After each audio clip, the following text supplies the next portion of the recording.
Hey guys, Samo here. Thanks for checking out the channel and its contents. And if you feel like it, please do subscribe. Thanks so much. Enjoy the video. Bye. And so, and then as far as Allan Holdsworth, of course, I saw him with Tony Williams. I think I saw that band 3 different times, Oh wow, nice. twice in Boston and once in Chicago, which was mind blowing to be in the room with those musicians. And when I first joined Ponty's band, it was Alan Zavad on keyboards and Tom Fowler on bass and Daryl Sturmer on guitar, Yeah. and Jean-Luc. And there's actually a video of my second gig. Oh wow, I with have to check it out. It was, yeah, it's on Soundstage. Soundstage was a PBS show, I think, based in Chicago, and there's a video of us playing, I don't know, like 20 minutes of music. Ooh, okay. And that was, yeah, the second gig. We did a club gig somewhere, and then that TV show. And I do a duet with Jean-Luc in Seven on that. And when Jean-Luc wrote the music for Enigmatic Ocean, he had it in mind to have 2 guitars, and he wanted Allan Holdsworth to be the second guitar player. So that's, we rehearsed. It's hard for me. I can't really remember exactly, but I think we rehearsed a lot, like maybe for a week.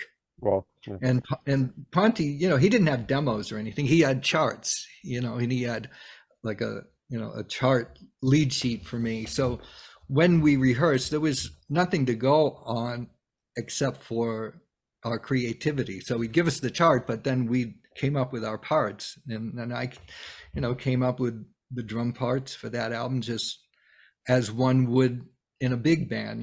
They hand out the chart and you just come up with a part. And so we rehearsed, and then I think we spent 4 days in the studio, and everything that's played is live. Wow. There was some editing, as far as I remember, especially those suites, because there was like 2 suites, and we'd play like part 1, then stop, and part 2, part 3. Actually, the other thing about that album, it's the only time that I've ever done that. We recorded the album exactly in the sequence that it is on the album. Oh wow, okay. So he had the whole thing planned out, and we just started at the beginning and recorded all of that music just as it's presented on the record. Wow. And so then Allan was supposed to come on tour with us, and he played 1 gig with that band, and I don't know why, but I don't think he enjoyed playing that music with the band, and he just disappeared. Oh wow, man. He was gone. And so Jean-Luc said, well, I need a second guitar player, and I recommended Jamie Glazer. Okay. Because the 2 of us had played together a lot at Berkeley, and Jamie's one of the very few guitar players that can really read music. Yeah, okay. I mean, really read music, like you could put a chart in front of him and he can read it, sight read it. Well, yeah. And so he came in, and there was an audition with a few guitar players, but Jamie, he really killed it. And so he became the guitar player, second guitar player with Jean-Luc during that time that I was in that group with him. And then he's continued to work with Jean-Luc for many, many years after that. Oh, interesting. But I did get to work with Allan later. I'm pretty sure it was 1988. There was a band that was put together called Jazz Explosion. Oh yeah, with Randy and Stanley, right? That one. Yes. How was that like? It was, Randy Brecker, Stanley Clark, and Allan Holdsworth and myself. Sometimes Airto would play with us. Oh. Yeah, that was fantastic. That was a great group. I think, we played well together and put on some very good shows, very good concerts. And it was just a pleasure to play with, that level of musicians. So that and we did a lot of gigs in that year. They were like, we'd go out for 2 or 3 days, like for the weekend, and then come home.